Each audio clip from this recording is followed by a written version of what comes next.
this is pretty amazing because our next guest, only about 4 hours ago, got off a plane having performed in Edinburgh.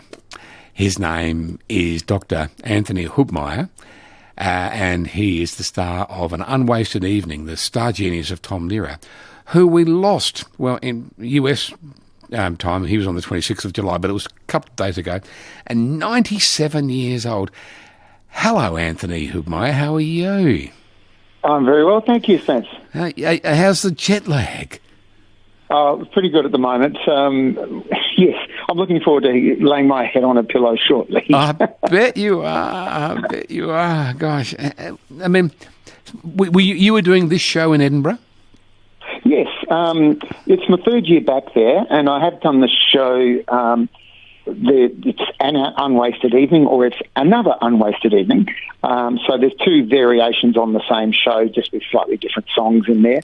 It's got such a vast repertoire. So it was the third year that I was doing it, and I kind of anticipated that there'd be a few more Lehrer shows, and there were two others. And the irony was we ended up all meeting together and chatting about our shows and all went to see each other's shows. So it was kind of like a communal Lehrerism, if that's the right term. Well, I mean, so was there sort of this mass moment of grief? Were you in Edinburgh when news came through?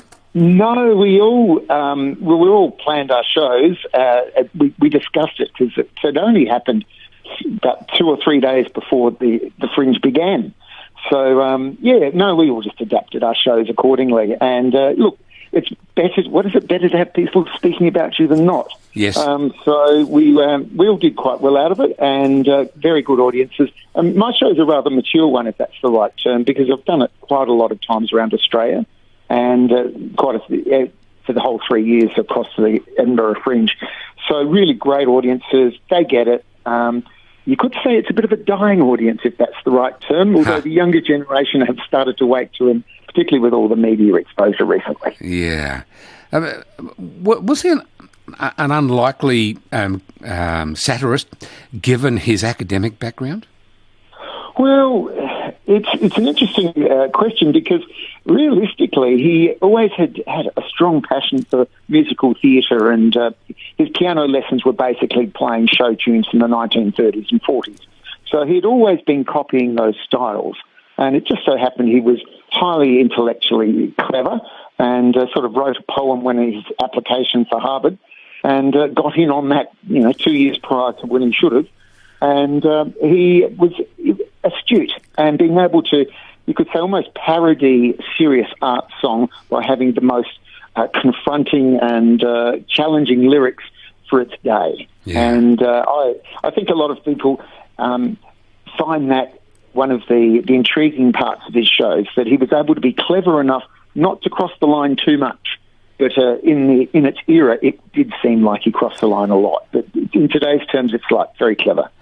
So he did a Bachelor of Arts in Mathematics at Harvard, and magna cum laude, which I think is basically the top 5% of all candidates. So, he did okay at Harvard. Yeah, he started his doctorate but never got around to finishing it because he was just too busy doing too many other things. Yeah. Well, that's the thing I was going to... I mean, I don't know if you have an opinion on this, but I've long held this opinion, that there is a genuine link between music and mathematical prowess. And I'm assuming that is because of the rhythm. And when you count through music as well, it's got to be helpful, doesn't it? Because you're really exercising that part of your brain.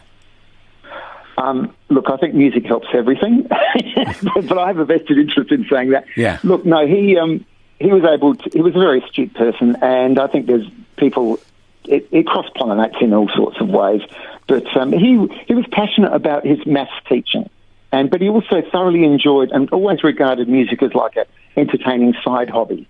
So it was, his whole career was interspersed between doing some music, lecturing or teaching for a number of years, and then coming back to music. And so it cycled for about 20 years.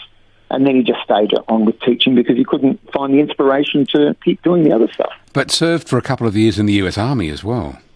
Well, yeah, it's an interesting tale. Well, but, times were different then, if that's the right term. People were, and, parts of Europe, you still have to do that military service. And he did that for 2 years. And there were a lot of things that interrupted his, if one talks about a music career, that changed things. Elvis Presley had to do his army service, so it wasn't unusual for the people in the 50s to have to do that and break their lifestyle up. But, yeah. Yeah, no, look, according to Wikipedia, teenagers should be bowing to Tom Lehrer because, according to Wikipedia, he invented the Jello shot.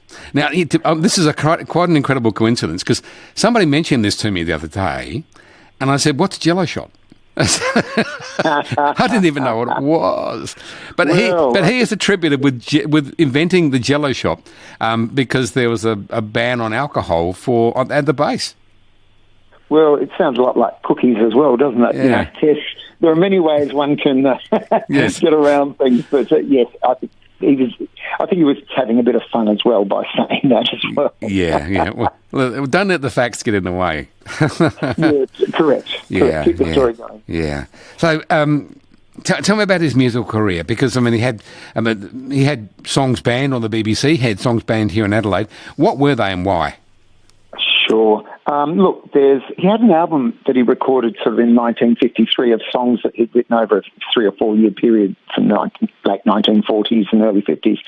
And the record actually became a bit of a viral thing across the US college market through word of mouth and mail orders and things. And he never seriously tried to get a record company to release them because of the nature of the song. So he had songs about dope peddlers and also the mathematicians, also scientists, but he had one about Boy Scouts, about a Irish maid who mass murdered her family. So they were bizarre, macabre things for its day. But one of the Queen's royal family mentioned it in an award in 1957, and the album actually took off in the UK. And so it became like a second home for him for touring. And so Australia were very fortunate in 1960 because he kind of stopped doing things in the US, and he did a tour for about 3 months through Australia. And yes, he ran into a little bit of problems in Queensland with the Be Prepared song. A few Scoutmasters got their dibs into a double. Okay. The nature of it. And then when he came to Adelaide to perform, he did 2 shows here at the Town Hall.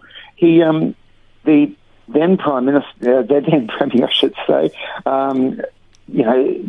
actually got him to sign a statement saying he was not going to be performing, that Tom Playford and Lyle McEwen was the police officer, commissioner, I should say, and wasn't going to perform the band, whatever they decided, 5 songs, which were banned, and one of them was Be Prepared. And he started the intro for the song and then stopped and just smiled at the audience and went on. And he gave a speech saying, and his speech was one of the high points. He actually he claimed he fondly remembered his time in Adelaide and across Australia and New Zealand, but he actually gave a speech saying, congratulating South Australia for having one of the finest governments of the 18th century.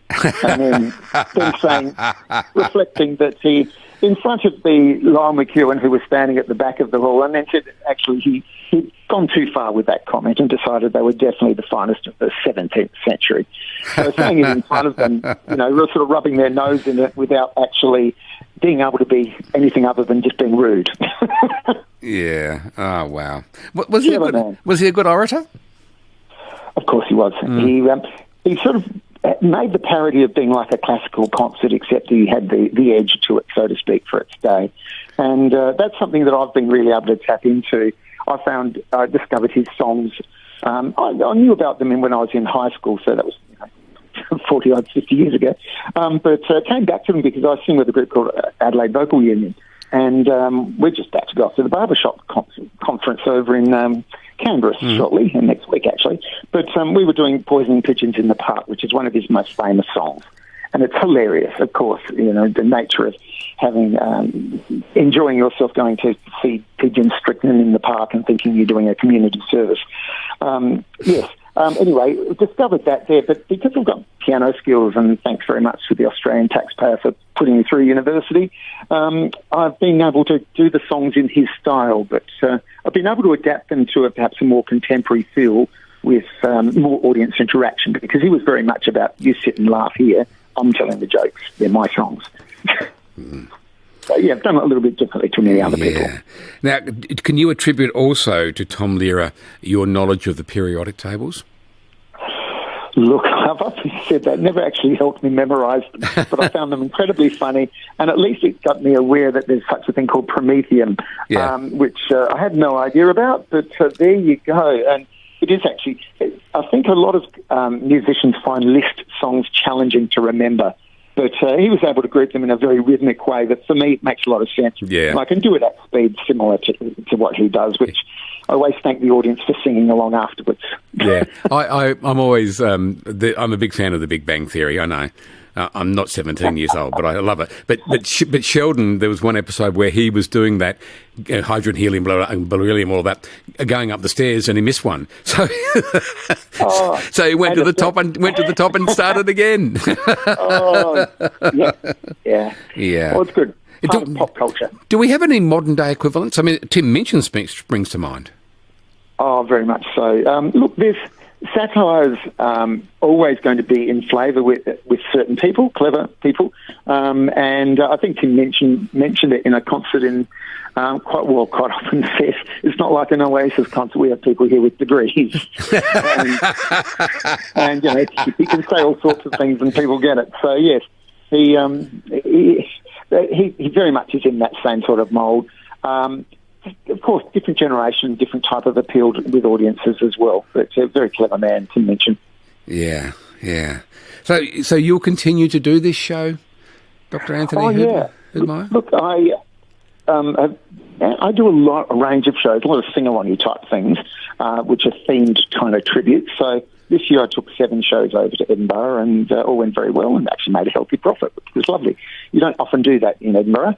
But a lot of other Australians go over there, and I'll be doing it again here in the Adelaide Fringe next year, probably 3 or 4 performances, which is kind of what I've done most times, and but a whole range of other shows as well. So there's everything like Meatloaf, Alice Cooper, you name it. There's some really bizarre things, and I do a sing-along pub quiz, which is gives me a lot of other outlets. But I'm off to the Sydney Fringe and Melbourne Fringe in the next month and a bit.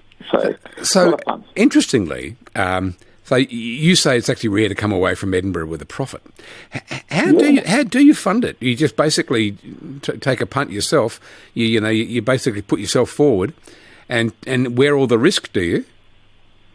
Well, most of the fringes are like that, the festival fringe type things, no matter which festival or city you go to. Venues do have 60-40 splits. I've never, I have actually done one of those with the Sydney Fringe. Most of the time I hire a theatre and just register as part of the fringe, and that's a very similar thing in Edinburgh. Edinburgh is a very seasoned fringe, if that's the right term. It's 60-odd years old. So it's and it's changed and morphed, etc. But it's just amazing. You put posters up, but you just won it. You've a very small voice amongst so many. I think it was like 4,000 shows this year in their fringe. Right. It's staggering. And do you go through the same process of walking through the streets of Edinburgh and handing out leaflets for your show and things like that? Look, a lot of people do. I will honestly say no, I don't, because I just find my shows work on appeal of, you either want to see a Tom Lehrer show or a Queen show or a Meatloaf show on the name of it, and not so much come and see Dr.H. Anthony, Dr.H. Hubmayer perform, although that's starting to change. The third year there's been people who've come back several times and say, I love the show, I'm going to come and see another. And that's part of the trick, is to have the way you make a profit there is to have a range of shows. You don't just do one show 10 times over, because all you're doing is dividing your audience. Yes. What you do is you do 10 shows, but maybe do 10 performances, but do 3 different shows or whatever. But yes, it's a tricky one. Of course, travel and accommodation are expensive. Yeah, and that's the problem. And it's expensive time to be there as well. Yeah, the same story for the Adelaide Fringe. For people coming in from interstate, they find that a challenge as well. It's particularly if you're only coming with 1 or 2 shows. Yeah. It's, you've got to work a lot, and that's what a lot of the seasoned people at Edinburgh know. And, Hey, Dr. Anthony Hubmayer, thank you so much indeed, and welcome home. Get some sleep. Thanks, buddy. See you, mate. Care. Okay, bye for now. Bye-bye.